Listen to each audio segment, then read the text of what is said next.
माता देवकी पिता वसुदेव जी को सुंदर उपदेश किया है। वेद स्तुति की कथा आती है। कोई बड़ा राजा निद्रा में होवे तो उसके सेवक मंगल गीत गाते हैं, राजा की प्रशंसा करके उसको जगाते हैं। सृष्टि के आरंभ में भगवान शेष शैया में शयन करते हैं। वेद के अभिमानी देव भगवान की स्तुति करते हैं, उसको वेद स्तुति करते हैं। जय जय जय यजाम अजित दोष गृहीत गुणाम त्वमसि यदात्मना समवरुद्ध समस्त भगः। आपका जय जयकार हो। भगवान की जय बोलते हैं। भगवान ने कहा मेरी जय क्यों बोलते हो? कि महाराज क्या कहे, आपकी माया बड़ी बलवान है, हमको हराती है, हमारी हार हो जाती है और माया की जीत होती है। मानव का जीवन बड़ा भारी युद्ध है। जाना है भगवान के चरण में, माया नहीं जाने देती है। माया मानव को संसार में फंसा देती है। संसार मीठा है, संसार में बहुत मजा है, भगवान के पास जाने की क्या जरूरत है? जीव संसार में अनेक बार दुखी होता है, दुखी होने पर भी उसको संसार मीठा ही लगता है। माया संसार में फंसा देती है। माया की जीत होती है और मानव की हार होती है। जो भगवान की जय प्रेम से बोलता है, धीरे धीरे माया की हार हो जाती है, उसकी जीत होती है। आपकी हार होवे ऐसी इच्छा हो तो जय बोलना नहीं, आपकी जीत होवे ऐसी इच्छा हो तो श्री वृंदावन विहारी लाल। जो बहुत प्रेम से जय बोलता है, भगवान की जय बोलने से भगवान को कोई लाभ नहीं है। भगवान की कभी हार हुई नहीं है और भगवान की कभी हार होने वाली भी नहीं। हार तो मानव की होती है। जो बहुत प्रेम से जय बोलता है उसका पाप बाहर निकल जाता है। अंदर पाप है। प्रेम से भगवान का जय जयकार करने से पाप बाहर जाता है, हृदय शुद्ध होता है। वेद भगवान इसीलिए भगवान का जय जयकार करते हैं। भगवान के दो स्वरूप बताए हैं, निर्गुण निराकार और सगुण साकार। दोनों स्वरूप भगवान के हैं। निर्गुण निराकार परमात्मा का बुद्धि से अनुभव करना, सर्वकाल और सर्व में निर्गुण निराकार चेतन परमात्मा मिले हुए। राजा राजमहल में रहता है, राजा की जो सत्ता है उसके राज्य में सर्वत्र मिली हुई है। राज सत्ता को कोई रंग नहीं है, राज सत्ता को कोई आकार नहीं है, राज सत्ता को मानना ही पड़ता है। राज सत्ता को जिस प्रकार मानते हो उसी प्रकार भगवान की सत्ता को मानो।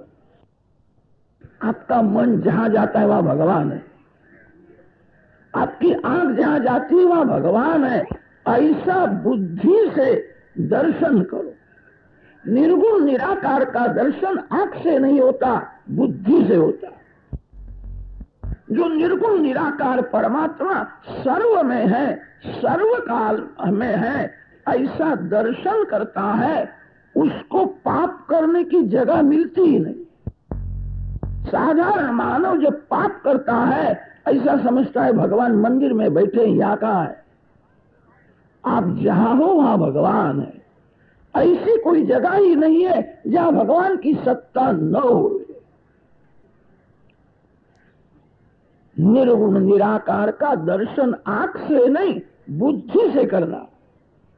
निर्गुण निराकार ब्रह्म का बुद्धि से अनुभव करो और सगुण साकार भगवान के साथ प्रेम करो।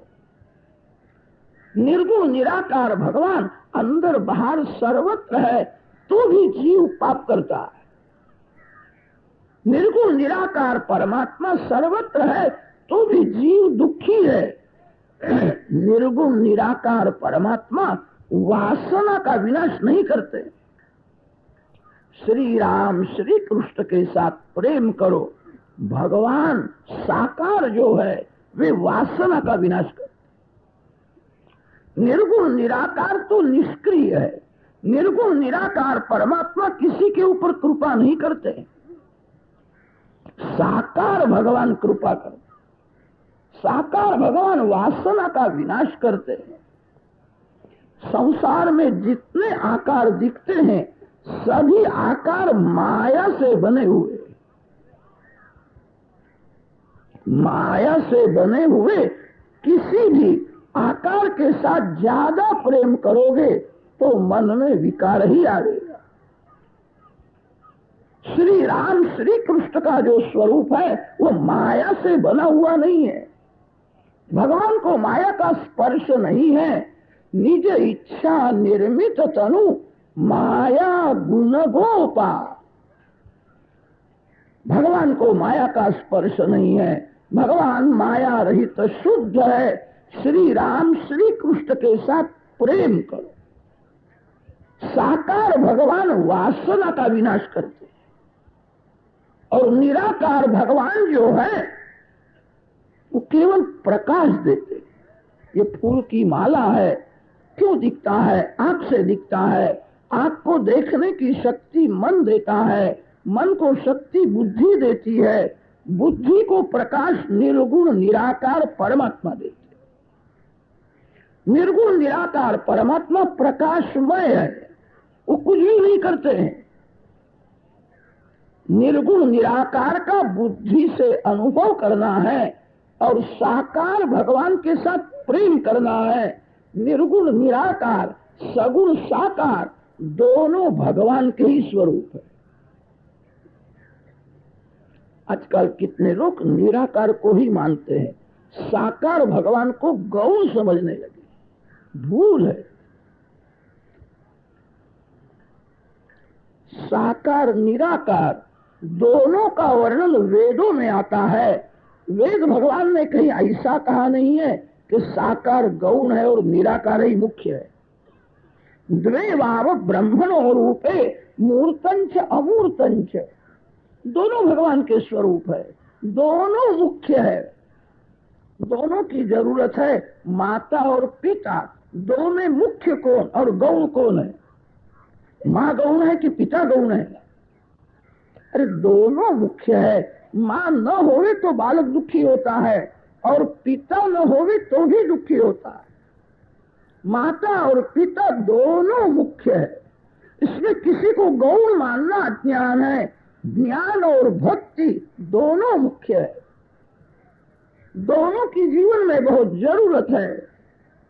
निर्गुण निराकार परमात्मा पिता है और सगुण साकार भगवान माँ है। दोनों की भक्ति करने की जरूरत है। इसमें किसी को गौण समझना नहीं। साकार भगवान की प्रेम से पूजा करो। निराकार भगवान का बुद्धि से अनुभव करो। साकार भगवान वासना का विनाश करते हैं। निराकार भगवान केवल प्रकाश देते हैं, दूसरा कुछ भी नहीं करते। जिसके हाथ में मिठाई है उसके हाथ में मिठास भी है। जो मिठाई को फेंक देता है और मिठास को पकड़ने के लिए जाता है उसको क्या मिलेगा? निर्गुण निराकार भगवान मिठास के जैसे और सगुण साकार भगवान मिठाई के जैसे। जिसके हाथ में मिठाई है उसके हाथ में मिठास भी है। जो साकार भगवान के साथ प्रेम करता है, सतत भक्ति करता है, उसको एक दिन निराकार का अनुभव होता है। जो साकार भगवान की भक्ति को गौण समझता है और निराकार के ही पीछे पड़ता है उसको कुछ भी नहीं मिलता। कैसा भी ज्ञानी होवे, कैसा भी योगी होवे, उसको शरीर की पूजा करनी ही पड़ती है।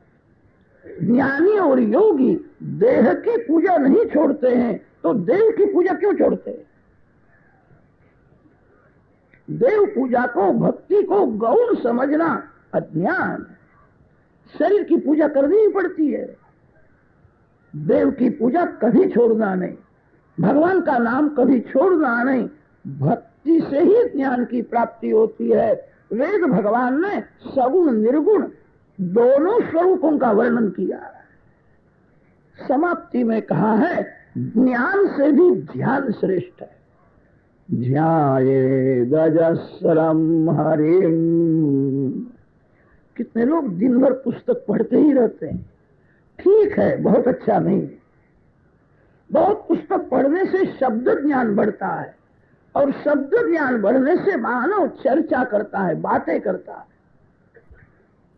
शब्द ज्ञान बढ़ जावे तो अभिमान भी बढ़ जाता है। बहुत पुस्तक पढ़ने की जरूरत नहीं है, ज्ञान को बढ़ाने की जरूरत नहीं है। जो आप जानते हो वही जीवन में उतारो तो बहुत है। ज्ञान जब बढ़ता है तब धीरे धीरे अभिमान भी बढ़ता है। शांति से बैठ करके ध्यान करो, प्रेम से भगवान के नाम का जप करो, भगवान की पूजा करो। ज्ञान से भी ध्यान श्रेष्ठ है। वेद स्तुति में वर्णन किया है, सुखदेव जी महाराज राजर्षि को सावधान करते हैं, मेरे श्री कृष्ण भगवान के गुण अनंत है, श्री कृष्ण की लीला भी अनंत है, अनंत की कथा का कभी अंत आता ही नहीं। मेरे भगवान मथुरा के कारागृह में प्रकट हुए थे, वहां से गोकुल में पधारे हैं, ब्रजवासियों को अलौकिक आनंद दिया है, कौशादिक राक्षसों का विनाश किया है। फिर श्री कृष्ण द्वारिकाधीश हुए हैं, जगत को गृहस्थ धर्म समझाया। गृहस्थाश्रम भक्ति में बाधक नहीं है, साधक है। पति पत्नी का पवित्र संबंध परमात्मा के लिए हुआ है। गृहस्थ जीवन में धन गौण है, धर्म मुख्य है। ऋषियों ने स्त्री को धर्म पत्नी माना है। स्त्री काम पत्नी नहीं है, स्त्री भोग पत्नी नहीं है, स्त्री धर्म पत्नी है। गृहस्थ के जीवन में काम सुख गौण है, परमात्मा मुख्य है। श्री कृष्ण ने जगत को गृहस्थाश्रम का धर्म समझाया है। 16,000 रानियों के स्वामी हुए हैं, सभी के साथ शुद्ध भाव से प्रेम रखते हैं, किसी भी रानी में आसक्त हुए नहीं। आनंद आपको भगवान देंगे, किसी स्त्री के पास पुरुष के पास आनंद नहीं होता है। अंदर वैराग्य रखना है और बाहर से जगत के साथ प्रेम बताना है। गृहस्थ धर्म समझाया है। अर्जुन को, उद्धव को तत्व ज्ञान का उपदेश दिया। श्री कृष्ण भगवान स्वधाम में पधारे हैं। दशम स्कंध की समाप्ति में संक्षेप में श्री कृष्ण चरित्र वर्णन किया है। एकादश स्कंध का आरंभ करते हैं। एकादश स्कंध मुक्ति लीला है। जिसका मन भगवान में मिल जाता है उसको मुक्ति मिलती है, जिसका मन मर जाता है उसको मुक्ति मिलती है। मन से ही बंधन है और मन से ही मुक्ति है। दीपक में जब तक तेल है तब तक दीपक जलता ही रहता है। मन में जब तक संसार है तब तक मन भी जलता ही रहता है। संसार छोड़ करके कहाँ जाओगे? मन में से संसार को निकाल दो। दीपक में तेल न रहे तो दीपक शांत हो जाता है। मन में भगवान का स्वरूप स्थिर करना है। दशम स्कंध निरोध लीला है। निरोध शब्द का अर्थ होता है जगत की विस्मृति, और भगवान के दर्शन में स्मरण में तन्मयता हुए तो मन शांत होता है, तो मन भगवान में मिल जाता है। मन मरता है तब मुक्ति मिलती है। पूर्व जन्म का तन मर गया है, मन लेकर के जीवात्मा इस शरीर में आया। तन बदलता है, मन कभी बदलता नहीं है। जो मन मरने के बाद भी साथ में आने वाला है, लोग तन को बहुत संभालते हैं, ये शरीर तो ऐसा है बहुत संभालो तो भी बिगड़ जाएगा। शरीर को लोग बहुत संभालते हैं, एक दिन ऐसा आएगा शरीर छोड़ना ही पड़ेगा। शरीर जब जीव छोड़ता है तो मन साथ में आता है। जो मन मरने के बाद भी साथ में आने वाला है, उस मन की ज्यादा चिंता रखनी चाहिए। मन को संभालो। जिसका मन बिगड़ गया है उसका दूसरा जन्म भी बिगड़ने वाला है, कारण दूसरे जन्म में यही मन साथ में आने वाला है। मन बदलता नहीं है। मानव धन को संभालता है, तन को संभालता है। बहुत से लोग चप्पल को भी बहुत संभालने लगे। एक तुच्छ वस्तु को मानव संभालता है, अपने मन को नहीं संभालता। जिसका मन भगवान में मिल जाता है उसी को मुक्ति मिलती है। एकादश स्कंध मुक्ति लीला।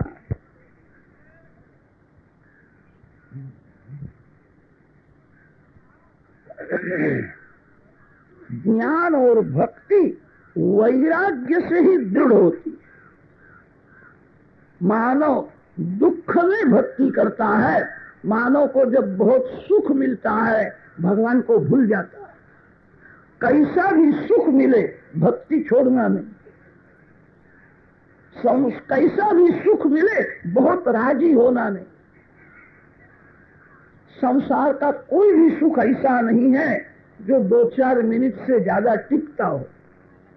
संसार में ऐसा कोई भी सुख नहीं है जिसके पीछे दुख खड़ा न हो। सुख के पीछे ही दुख खड़ा है। सुख में बहुत राजी होना नहीं, दुख में हृदय को जलाना नहीं।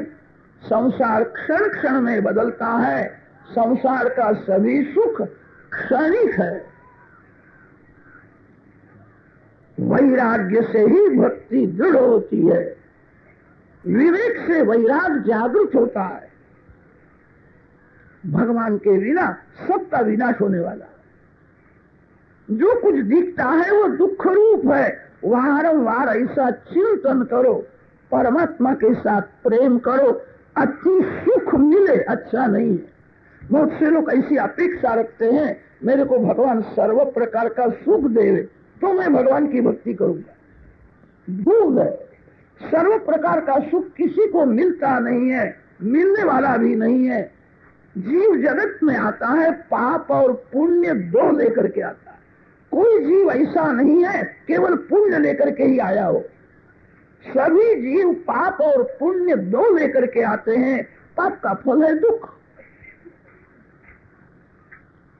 जीवन में प्रतिकूलता रहने वाली है।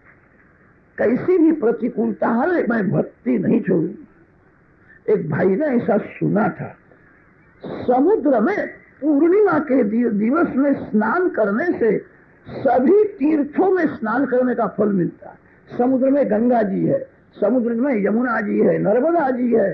सभी तीर्थ समुद्र में मिले हुए हैं। पूर्णिमा के दिन जो समुद्र देव की पूजा करता है, समुद्र देव में स्नान करता है। समुद्र नारायण का स्वरूप है। उसको सभी तीर्थों में स्नान करने का फल मिलता है। समुद्र के किनारे जा करके बैठा है। समुद्र को तरंग बहुत आते थे। 2 घंटे बैठा रहा है, स्नान नहीं करता है। एक सज्जन ने पूछा क्यों बैठे हो, स्नान करो। उसने कहा मैं स्नान करने के लिए तो आया हूं कि समुद्र में तरंग बहुत आते हैं। मैं प्रतीक्षा करता हूं यह समुद्र एक बार शांत हो जाए फिर मैं स्नान करने के लिए जाऊं। अशक्य है, समुद्र कभी शांत होता ही नहीं। उसको स्नान करना हो उसको तरंग का त्रास सहन करना ही पड़ेगा। संसार समुद्र में दुख रूपी तरंग रोज आए। दुख से क्यों घबराते हो? दुख तो पाप का नाश करने के लिए आया है। दुख सारा कैसा हुआ विचार करने से क्या लाभ है? रोग होने के बाद पथ्य के साथ दवा लेनी चाहिए। रोग का विचार में समय जाएगा तो रोग बढ़ जाएगा। रोग क्यों हुआ, कैसा हुआ, कब से हुआ, विचार छोड़ो। श्री कृष्ण वियोग ही रोग है। जीव ईश्वर से अलग हुआ है। अलग क्यों हुआ, कैसा हुआ, विचार करने से कोई लाभ नहीं। दवा लेनी चाहिए, पथ्य का पालन करना चाहिए। मैं भगवान का अंश हूं, भगवान से अलग हुआ हूं, इसीलिए मैं दुखी हूं, मेरे को भगवान के चरण में जाना है। अंशी में अंश मिल जाए। जीव ईश्वर का अंश है, ईश्वर से अलग हुआ तभी से दुखी है। भगवान में जो मिल जाता है, जो परमात्मा के साथ एक रूप होता है, उसी के दुख का अंत आता है। वारंवार ऐसा चिंतन करो, मैं जगत का नहीं हूं, जगत मेरा नहीं है। मैं किसी स्त्री का नहीं हूं, मैं किसी पुरुष का नहीं हूं, कोई स्त्री के पुरुष मेरा नहीं है। मैं भगवान का हूं, मैं भगवान का हूं, भगवान मेरे हैं। ऐसा वारंवार चिंतन करो, परमात्मा प्रसन्न होवे, ऐसा ही सत्कर्म करो। कोई भी कर्म करो, ईश्वर सर्व में है, बोलो। परमात्मा को प्रसन्न करने की भावना से सत्कर्म करो। घर में बुहारी करो, ऐसा भाव रखो, घर के मालिक भगवान है। प्रभु को प्रसन्न करने के लिए मैं बुहारी करता हूँ। बाजार में सब्जी लेने के लिए जाओ, भगवान का स्मरण करो, भगवान को भोग लगाना है। रसोई भगवान के लिए करनी है। व्यवहार को भक्तिमय बनाओ, व्यवहार तो करना ही पड़ता है। व्यवहार का कोई भी काम भगवान के लिए, भगवान को साथ में रख के करो, आपका व्यवहार सुखमय हो जाएगा।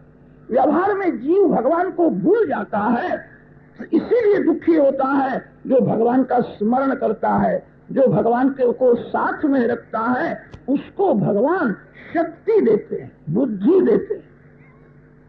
जीव व्यवहार का काम करता है तब अभिमान में रहता है, मैं बीए पास हूं, मैं बहुत पढ़ा हूं, मैं सब जानता हूं। अभिमान में ईश्वर को भूल जाता है, इसीलिए उसकी हार होती है, इसीलिए व्यवहार दुख रूप होता है। कोई भी काम भगवान को साथ में रख के करना है, भगवान को प्रसन्न करने की भावना से करना है। जगत के पीछे मत पड़ो, भगवान के पीछे पड़ो। जगत को कोई प्रसन्न नहीं कर सका है, जो परमात्मा को प्रसन्न करता है वह सभी को प्रसन्न करता है।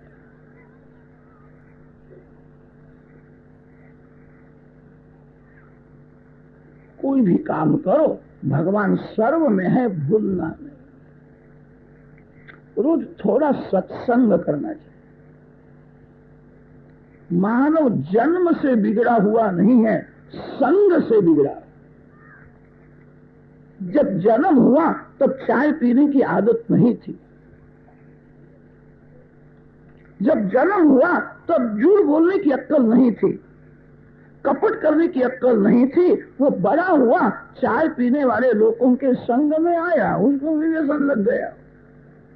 संग का ही रंग लगता है। जन्म से कोई जीव बिगड़ा हुआ नहीं है, संग से बिगड़ा है। सत्संग करने से ही सुधरता। संतों का संग करो। कितने संत ऐसे होते हैं, उनको एक अक्षर बोलने की इच्छा नहीं होती, किसी को देखने की भी इच्छा नहीं होती। संत के पास जाकर के बैठो, संत दर्शन से, संत स्मरण करने से मन शुद्ध होता है। बहुत से संत बोलते ही नहीं, संतों का प्रत्येक व्यवहार भक्तिमय होता है। जगत को कैसा देखते हैं, कैसा चलते हैं, क्या खाते हैं, संतों का व्यवहार भक्ति रूप होता है। संत कभी भगवान से अलग नहीं होते।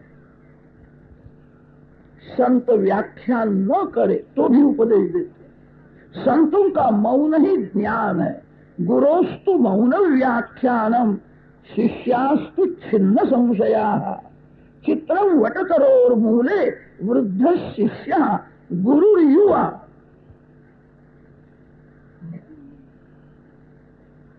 गुरोस्तु मौन व्याख्यानम शिष्यास्तु छिन्न संशया। संतों का मौन ज्ञान है। संत दर्शन करो, संत स्मरण करो। संतों के लक्षण समझाए हैं, माया का स्वरूप समझाया है। माया का स्वरूप वही समझ सकता है जो माया को छोड़ करके भगवान को पकड़ता। मानव माया को छोड़ता नहीं है, इसलिए माया का स्वरूप समझ सकता नहीं है। माया को वही समझ सकता है जिसने माया को छोड़ा है, और परमात्मा को जो पकड़ता है वही माया का स्वरूप समझ सकता है। एक भाई झाड़ के नीचे बैठे थे, ऊपर से एकदम एक सर्प उनके गोद में आकर के गिर गया। फिर वो विचार करेगा सर्प कहां से आया, झाड़ ऊपर कैसा चढ़ा, मेरे गोद में क्यों आया। ऐसा विचार करेगा तो सर्पदंश हो जाएगा। सर्प गोद में आवे तो उसको फेंक देना चाहिए, उससे दूर हो जाना चाहिए। माया सर्प के जैसी, माया को छोड़ो, माया से दूर हो जाओ और परमात्मा को पकड़ो। वही माया का स्वरूप समझ सकता है। जिसको माया को तड़ने की इच्छा है वो बहुत स्वतंत्र न होवे, किसी संत के अधीन। अपनी बुद्धि में विश्वास रखना योग्य नहीं है, किसी संत में विश्वास रखना। पानी पीना छान के और गुरु करना जान के। शाब्दे परे च निष्णातम ब्रह्मण्युपशमाश्रयम। शब्द ब्रह्म, पर ब्रह्म में जो निष्णात है, ऐसे कोई संत के चरण पकड़ो, संत की आज्ञा अनुसार साधन करो। जिसको माया करने की इच्छा है, सूर्योदय के समय में बहुत भक्ति करे। सूर्य अस्त में जाते हैं उस समय भक्ति करे। सूर्योदय के समय में दूसरा कोई भी काम न करो। सूर्य उदय होने से प्रथम स्नान करो, सूर्य नारायण को अर्घ्यदान करो और हाथ जोड़ करके खड़े हो। सूर्य मंडल में अपने इष्टदेव का ध्यान करो।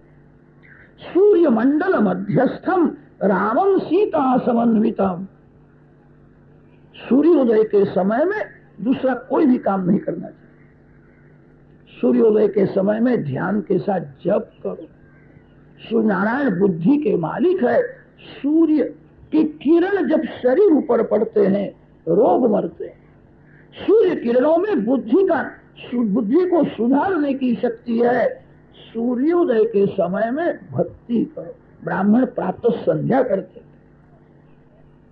संध्या नहीं करता है उसकी बुद्धि बिगड़ता है। संधि काल में भक्ति करना है। रात्रि की समाप्ति और दिवस का आरंभ, दो का जो संधि काल है, संधि काल में सत्कर्म किया जाता है। सायंकाल में सूर्य नारायण अस्त में जाते हैं, दिवस की समाप्ति होती है और रात्रि का आरंभ होता है। सायंकाल में भक्ति करो। सूर्योदय और सूर्य अस्त में जाते हैं, उस समय दूसरा कोई काम न करो।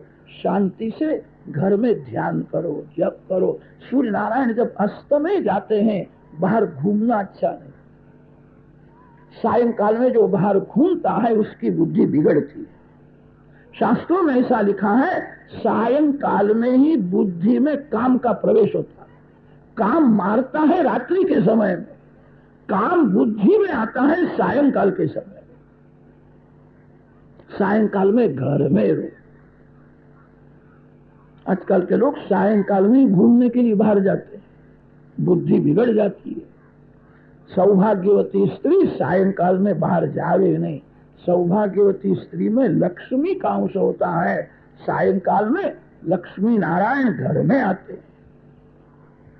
सायंकाल में घर में रहो, भगवान के सन्मुख दीपक जलाओ और भगवान की थोड़ी प्रार्थना करो। आपको दीपक की जरूर नहीं है। मेरे हृदय में अंधेरा न आवे, मेरे हृदय में प्रकाश दे। भगवान जहां विराजते हैं वहां अंधकार नहीं आ सकता है। भगवान को दीपक की जरूरत ही नहीं है। जो भगवान के सन्मुख दीपक रखता है, भगवान को कहना, कृपा करो मेरे अंदर प्रकाश रे, मेरे मन में अंधेरा आवे नहीं। वासना ही अंधेरा है, अज्ञान ही अंधेरा है।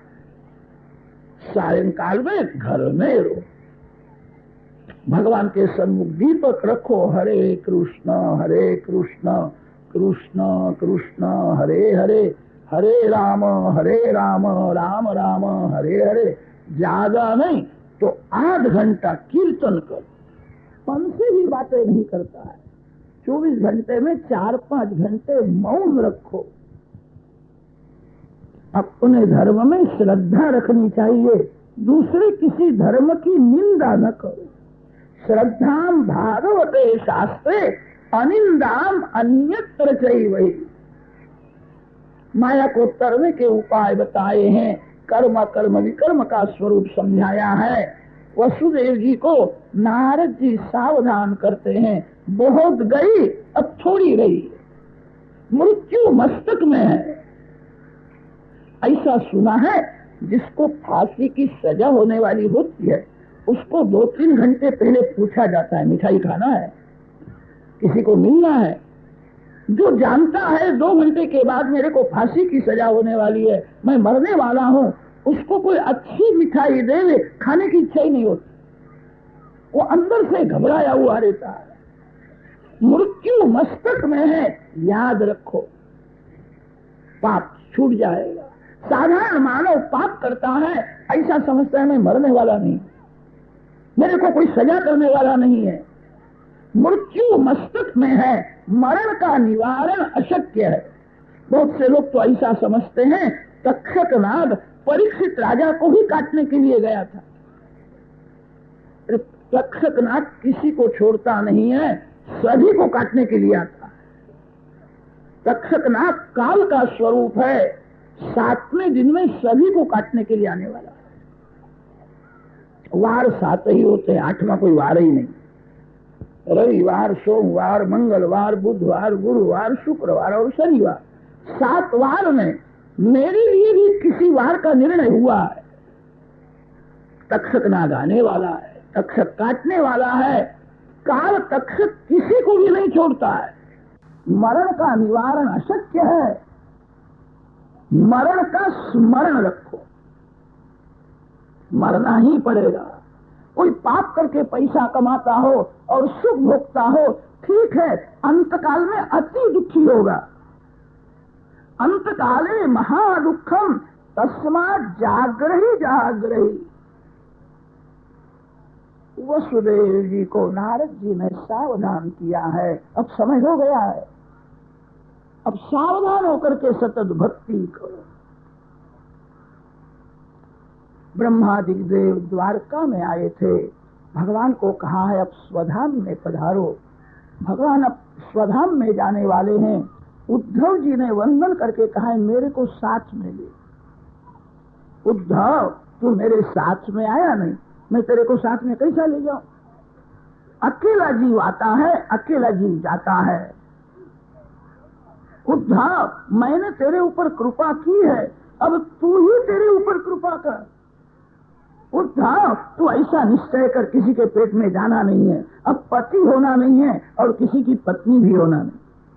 संसार में सार नहीं है, जीव अनेक बार पति हुआ, अनेक बार पत्नी हुआ, उसको सुख मिलता है, शांति नहीं मिलती है। उद्धव तू ही तेरे ऊपर कृपा कर, मैंने तेरे ऊपर कृपा की है। ईश कृपा, संत कृपा, शास्त्र कृपा और चौथी आत्म कृपा होती है। उद्धव को ऐसा निश्चय कर, किसी के पेट में जाना नहीं, अब भगवान के चरण में ही जाना है। विद्यार्थी को परीक्षा में पास होने की तीव्र इच्छा हो, वही अभ्यास करता है। बहुत से श्रीमान लोगों के पुत्र ऐसे होते हैं, खेलते ही रहते हैं, वो जानते हैं घर में बहुत है, मैं नपास हूं तो क्या हर्ज है। गरीब के यहाँ कोई पढ़ाने के लिए जाता नहीं, गरीब को घर की अनुकूलता नहीं है, उसको भय है परीक्षा में नपास हो जाओ तो खाने का भी मिलेगा नहीं। पास होने की तीव्र इच्छा होवे, वही विद्यार्थी अभ्यास करता है। उद्धव तू ऐसा निश्चय कर, मेरे को अब संसार में नहीं आना है, मेरा यह अंतिम जन्म है, भगवान को मिलना है। उद्धव भगवान के बिना जो दिखता है वो क्षण क्षण में बदलता है। भगवान के बिना जो दिखता है उसका नाश होने वाला है। भगवान के बिना जो दिखता है वो दुख रूप है। उद्धव, आंख से जो दिखता है उसके साथ प्रेम न करो। आंख को देखने की शक्ति जिसने दी है उसके साथ प्रेम करो। आंख को देखने की शक्ति कौन देता है? उद्धव, परमात्मा आंख को देखने की शक्ति देते हैं। बोलने की शक्ति भगवान देते हैं। यद वाचान अभ्युदितम येन वाग अभ्युज्यते तदेव ब्रह्मत्वं विद्धि नेदं यदिदम् उपासते। उद्धव, प्रकाश में परमात्मा चेतन नारायण हृदय में है। नारायण आनंद देते हैं। उद्धव, तू जैसे प्रश्न करता है ऐसे प्रश्न एक बार यदु राजा ने गुरु दत्तात्रेय भगवान को ऐसे ही प्रश्न किए थे। दत्तात्रेय भगवान सह्याद्री पर्वत के तलेटी में शांति से बैठे थे। लंगोटी के बिना दूसरा कोई वस्त्र नहीं है, आनंद में। यदु महाराज ने पूछा है, आपके पास लंगोटी के बिना दूसरा कुछ भी नहीं, मेरे घर में सब कुछ है, मेरा मन अशांत रहता है।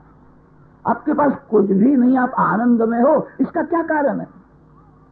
दत्तात्रेय स्वामी ने कहा, जगत में दो ही पदार्थ है, जड़ और चेतन। मैं जड़ को महत्व नहीं देता, मैं चेतन परमात्मा नारायण के साथ प्रेम करता। जड़ उसको कहते हैं जो क्षण क्षण में बदलता है, वही जड़ है। जो कभी बदलते नहीं है वही चेतन परमात्मा नारायण। जड़ से चेतन श्रेष्ठ। चेतन परमात्मा के साथ मैं प्रेम करता हूं।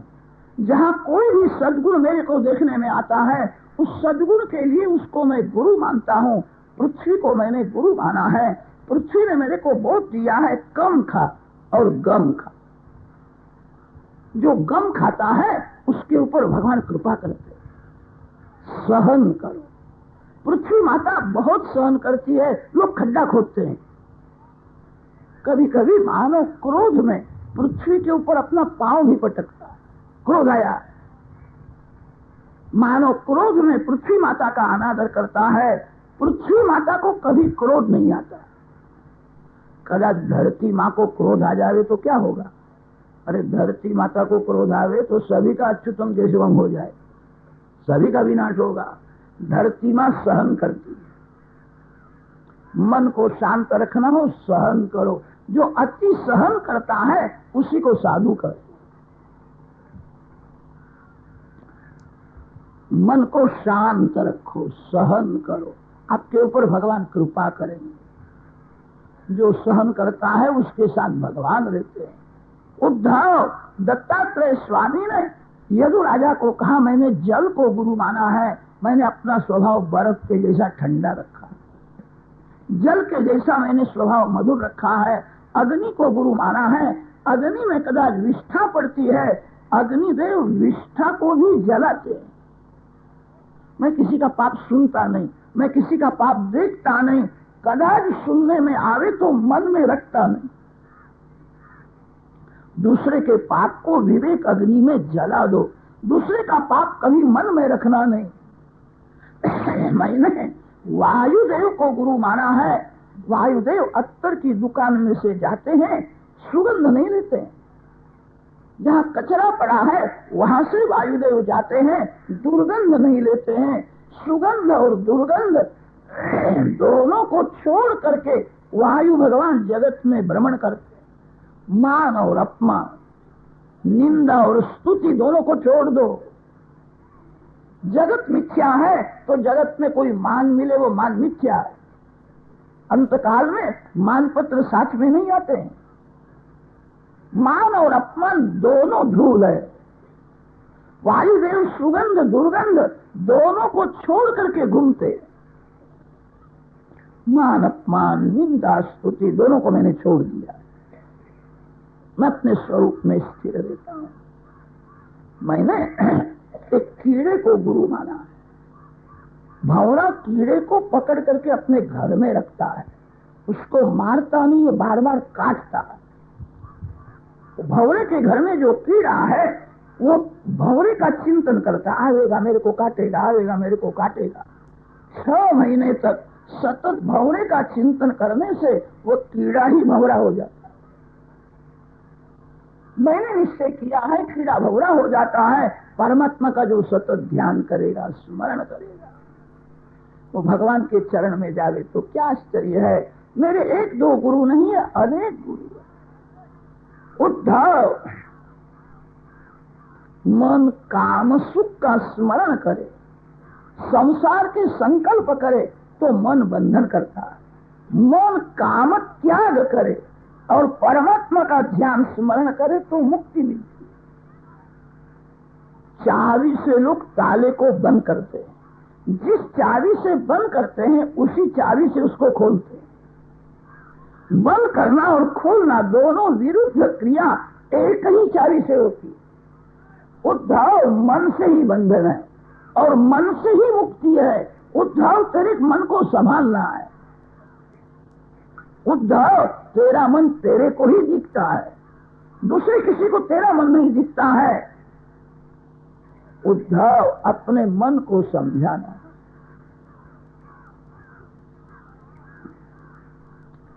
सत्संग करने की आज्ञा दी है, संतों के लक्षण समझाए हैं। उद्धव मन विषयों में जाता है, विषयों का चिंतन करता है, तब मन विषयाकार हो जाता है। मन में संसार आता है, वो बंधन करता है। उद्धव खराब विचार करने के लिए मन नहीं दिया, पाप करने के लिए मन नहीं दिया है। पवित्र विचार करो, मन ध्यान करने के लिए। मन को सुमन बनाओ। ध्यान योग समझाया है, विभूति योग, वर्णाश्रम धर्म की कथा सबने सुनाई है। उद्धव जी का प्रश्न है, सबसे बड़ा भारी पुण्य कौन है? सुवर्ण का दान देने से ज्यादा पुण्य मिलता है कि चांदी का दान देने से ज्यादा? उद्धव सबसे बड़ा दान है, सबसे बड़ा पुण्य है। मैं तेरे को कहता हूं, एक पैसे का खर्च नहीं, गरीब भी दे सकता है। उद्धव ये जगत भगवान में है, जगत के आधार भगवान है। जगत को जो भगवान में देखता है और जगत को जो भगवान के साथ में देखता है, उद्धव बड़ा भारी दान देता। किसी को भी ईश्वर से अलग न करो। आस्तिक होवे के नास्तिक होवे, पाप होवे के पुण्य होवे, धर्म अधर्म सभी के आधार भगवान है। जो जगत को भगवान में देखता है और जगत को जो भगवान के साथ में देखता है, उद्धव जो सर्व में सद्भाव रखता है, वो बड़ा भारी दान देता है। किसी के लिए खराब शब्द बोलना नहीं, किसी के लिए खराब विचार करना नहीं, किसी को भी काम भाव से देखना नहीं, सभी को जो सद्भाव से देखता है। सद्भाव का अर्थ है ईश्वर का भाव। जो भगवत भाव से जगत को देखता है, उद्धव वो बड़ा भारी दान देता है। उद्धव जी का प्रश्न है, वीर किसको कहते? उद्धव अंदर के शत्रु को जो मारता है वही वीर। शत्रु बाहर नहीं है, शत्रु मन में है। मन में जो काम है वही शत्रु है। बाहर के एक शत्रु को मारोगे, दूसरे 10 शत्रु उत्पन्न हो जाएंगे। अंदर के शत्रु को जो मारता है वही वीर है। उद्धव जी का प्रश्न है, मूर्ख किसको कहते हैं, ज्ञानी किसको कहते हैं? उद्धव शरीर मैं हूं और शरीर का सुख ही मेरा सुख है। जो देहभाव में रहता है वही मूर्ख है। मैं शरीर नहीं हूं, शरीर मेरा नहीं है, शरीर का सुख मेरा सुख नहीं है। मैं शरीर से भिन्न परमात्मा का अंश हूं। यह तो मिट्टी का पुतला है, मिट्टी में मिलने वाला है। भजन करो। उद्धव जो शरीर से अलग रहने का प्रयत्न करता है, जिसने आत्मभाव दृढ़ किया है, उद्धव वही ज्ञानी है। आप जो जानते हो वो जीवन में उतारो। जिसका ज्ञान शब्दात्मक है, वह ज्ञान अभिमान उत्पन्न करता है। ज्ञान जब क्रियात्मक होता है, जो जानते हो वैसा जीवन में अनुभव करो। ज्ञान को क्रियात्मक बनाओ। जिसका ज्ञान क्रियात्मक नहीं है उसकी क्रिया के अनुसार ज्ञान हो जाता है। सभी लोग जानते हैं सत्य बोलना चाहिए, सभी लोग सत्य नहीं बोलते। मानो झूठ बोलता है तब मन तो समझाता है थोड़ा झूठ बोलना ही पड़े। मंदिर में जाकर के 11 रुपया भगवान को अर्पण करूंगा और भगवान को मेरे सब पाप जला देना। भगवान को कभी पढ़ाना, फिर मैं तेरी खबर देने वाला हूँ बड़ा। मानो जानता है सत्य बोलना चाहिए, मानो सत्य नहीं बोलता, ऐसा समझता है व्यवहार में थोड़ा झूठ बोलना ही पड़ता। ज्ञान के अनुसार जो क्रिया नहीं करता उसकी क्रिया के अनुसार ज्ञान हो जाता है। उद्धव जी का प्रश्न है स्वर्ग किसको कहते हैं, नरक किसको कहते हैं। उद्धव, मन में विकार वासना जागृत हो गई, समझना मैं नरक में पड़ा हूं। किसी को धोखा देने की इच्छा होए, किसी के साथ कपट करने की इच्छा होए, समझना मैं नरक में पड़ा हूं। सात्विक भाव जागे, वासना का विनाश होए, प्रभु प्रेम में हृदय पिघले, भगवान के स्मरण में देहभान भूल जाए, वो स्वर्ग में। उद्धव जी का प्रश्न है जीव किसको कहते हैं, ईश्वर किसको कहते हैं। उद्धव, जो माया के अधीन है वो जीव है और माया जिसके अधीन है वही ईश्वर। उद्धव जी का प्रश्न है गुण किसको कहते हैं, दोष किसको कहते हैं। उद्धव, दूसरे के दोष का विचार करना ही बड़ा दोष है। अपने दोष का जो स्मरण रखता है, अपना जीवन सुधारने के लिए जो सावधान लेता है वही बड़ा भारी गुण है।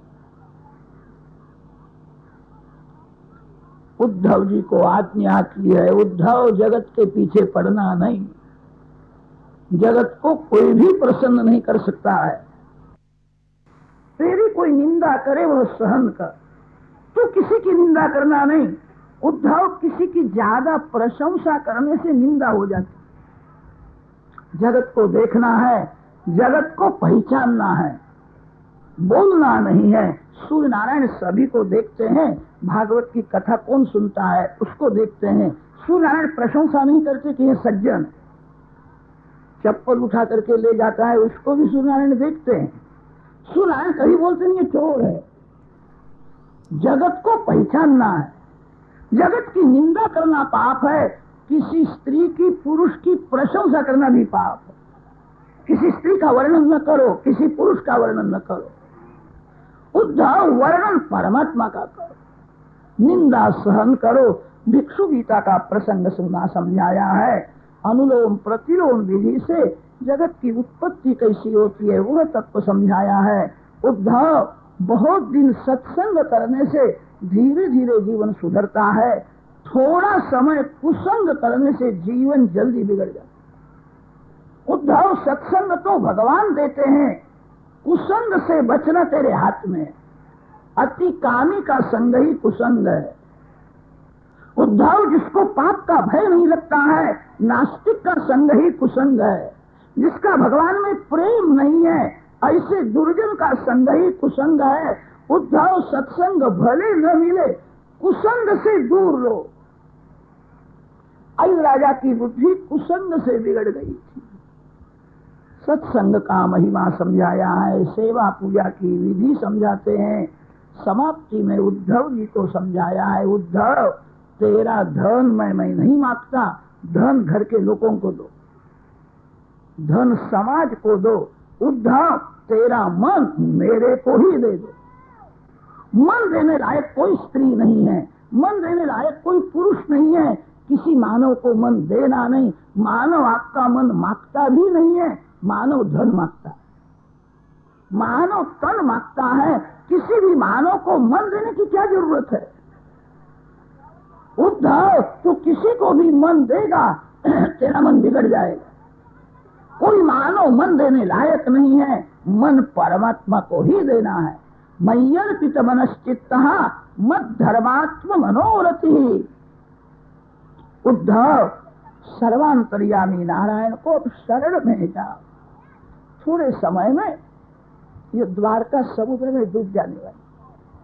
यादवों का विनाश होने वाला है, तेरे से यह सहन होगा नहीं। अब यहां से तू जा, बद्रिक आश्रम में जाकर के बैठ। हिमालय में से गंगा मैया वेग में दौड़ती हुई जाती है। गंगा किनारे बैठ करके ध्यान करो। श्री गंगा मैया का स्वरूप ऐसा है, शांति से जो गंगा जी का दर्शन करता है उसका मन शांत हो जाता है। भागवत में जैसा लिखा है वैसा आज भी बद्रिक आश्रम में है। ईक्षया अलकनंदाया विधूता शेष कल्मषः। भगवान ने उद्धव जी को कहा है, उद्धव गंगा जी का दर्शन करते करते मन शांत हो जाए, मेरा ध्यान कर, थोड़े समय में तू मेरे स्वरूप को प्राप्त होने वाला है। बद्रिक आश्रम में जाओ। उद्धव जी ने कहा, मैं अकेला कहीं गया नहीं हूँ, आपके साथ में मैं आऊंगा, आप पधारो, मैं आपके पीछे पीछे आऊंगा। उद्धव रोने लगे, मैं अकेला कैसा जाऊं? उद्धव तू ऐसा क्यों मानता है मैं अकेला हूं? तेरे हृदय में मैं हूं, सभी के हृदय में चेतन रूप से परमात्मा ही है। ऐसी भावना करो, मैं अकेला नहीं हूं, भगवान मेरे साथ में, भगवान मेरे साथ में है। उद्धव तू मेरा ध्यान कर, मेरा स्मरण कर, वहां मैं प्रकट हो जाऊंगा। ऐसी भावना रखो, भगवान मेरे साथ में। उद्धव जी ने कहा है, भावना निराधार नहीं होती है, भावना करने के लिए मेरे को कोई आधार दो। उद्धव जी को भगवान ने चरण पादुकाएं दी है। भक्ति में कैसी शक्ति है, पादुका में उद्धव जी को परमात्मा का दर्शन होता है। भक्ति जड़ को चेतन बना देती है। ये पादुका नहीं है, परमात्मा श्री कृष्ण है। उद्धव जी चरण पादुका मस्तक में धारण करते हैं और उद्धव जी बद्रिक आश्रम में गए हैं। बद्री नारायण के पास पांडुकेश्वर है। पांडुकेश्वर में उद्धव जी महाराज गंगा किनारे बैठे, आदि नारायण परमात्मा का ध्यान करते हुए हरे कृष्ण कृष्ण कृष्ण हरे हरे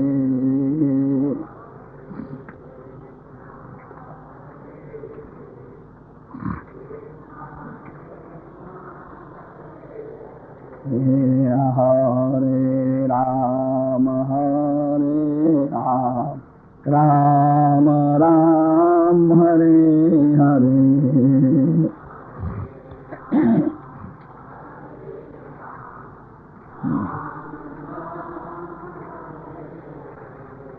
हरे कृष्ण कृष्ण कृष्ण हरे हरे।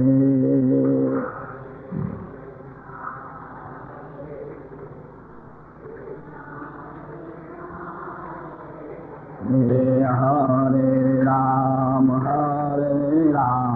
राम राम हरे हरे।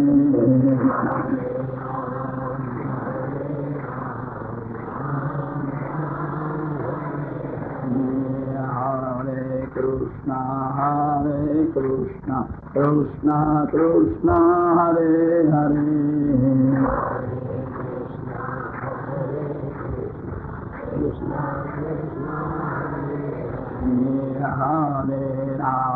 हरे राम राम राम हरे हरे।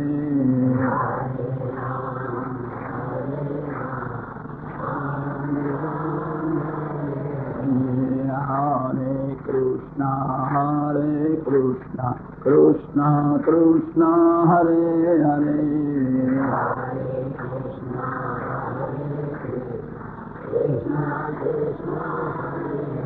आदि नारायण परमात्मा का ध्यान करते हुए उद्धव जी भगवान के चरण में लीन हुए। एकादश स्कंध के अंतिम अध्यायों में यादवों का विनाश होता है, वह कथा आई है। वह कथा विस्तार पूर्वक वर्णन नहीं करनी चाहिए, ऐसी संतों की आज्ञा। श्री श्रीधर स्वामी ने उपसंहार बहुत तीव्र किया है। भगवान आज भी है, जिस घर में प्रेम से भगवान की पूजा होती है, घर में प्रेम से हरे कृष्ण कीर्तन लोग करते हैं, वहाँ भगवान आज भी विराजमान है। भगवान भागवत में है, भगवान संतों के हृदय में। 12 स्कंद में कलियुग का वर्णन किया है।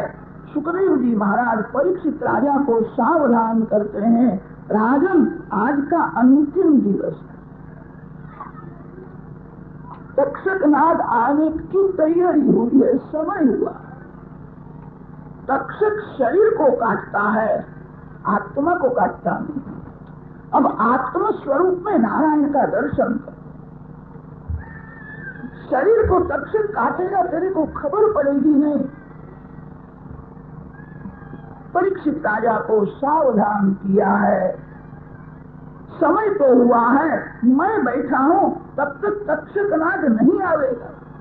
कदाच आवे तो मेरी नजर पड़ने से उसका विष अमृत हो जाए। सुखदेव जी महाराज की ब्रह्म दृष्टि स्थिर है, विष को मैं अमृत बना सकता हूं। मैं बैठा हूं तब तक तक्षकनाग आवेगा नहीं, कदाच आवे तो मेरी नजर पड़ने से उसका विष अमृत हो जाएगा। तेरे मन में कोई शंका हो तो तू प्रश्न कर, मैं तेरे को कथा सुनाता। परीक्षित राजा ने कहा है, मेरे मन में कोई शंका नहीं, मेरा मन शुद्ध और शांत है। आपने मेरे को कथा नहीं सुनाई है, भगवान का दर्शन कराया। आपने कृपा करके मेरे को भगवान का दर्शन करने की आंख दी है। सद्गुरुदेव अति से कृपा करते हैं, जब शिष्य को भगवान का दर्शन करने की आंख दी। जिसकी दृष्टि दिव्य है, उसकी सृष्टि भी दिव्य हो जाती है। सृष्टि को सुधारना अशक्य है, आंख को सुधारो, अपने मन को, स्वभाव को सुधारो। आपकी ऐसी कृपा हुई है, अंदर में नारायण का दर्शन करता। दाहिने बाजू में नारायण है, बाई बाजू में नारायण है, सन्मुख नारायण है। मेरे को तक्षक नाग का भय नहीं लगता है, तक्षक नाग में भी नारायण है। अंदर बाहर नारायण का दर्शन करते हुए परीक्षित अति आनंद में तन्मय हुए। सुखदेव जी ने कहा है, राजन जैसा बोलते हो वैसा ही मेरे को दिखता है।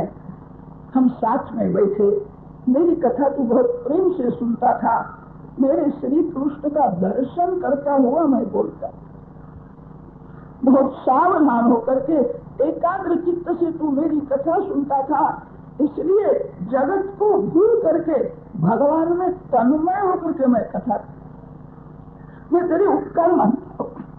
मेरी कथा तुमने प्रेम से सुनी है, तेरा कल्याण होगा, तू भगवान के धाम में जाने वाला है। सत्संग में, कथा कीर्तन में मेरे को बहुत आनंद आया।